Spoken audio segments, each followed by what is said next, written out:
We begin tonight with a developing story in Huntington assessing the damage left behind after that massive fire in the Morris building in downtown Huntington.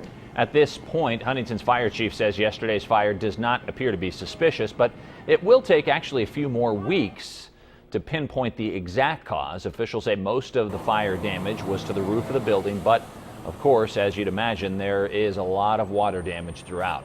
Fire chief says the damage to the building, though, is fixable. The building with a new roof, repaired elevator is back in service. They've got some water damage throughout the building.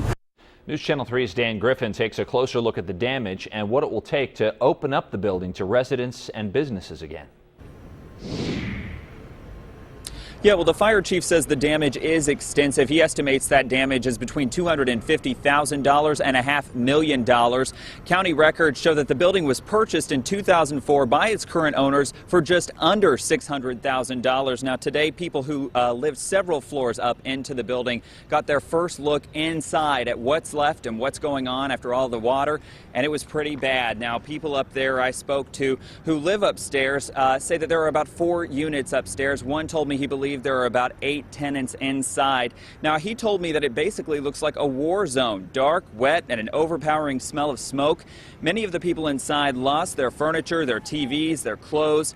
The fire chief says the building is still structurally sound, though, but will need a lot of repairs before it reopens. In the meantime, one neighbor I talked to is now looking for a new home, and he's just taking a moment to be grateful that he and his roommate weren't inside and that they're okay.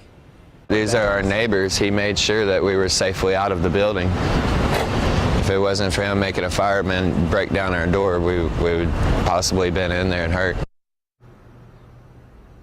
Now tonight, the owners of the 2 restaurants at the bottom of the Morris building are also assessing the damage. They say there's a lot of water in there and also the smell of smoke. However, they say that they are hopeful that they can get back in there, refurbish the place, and get things going once again.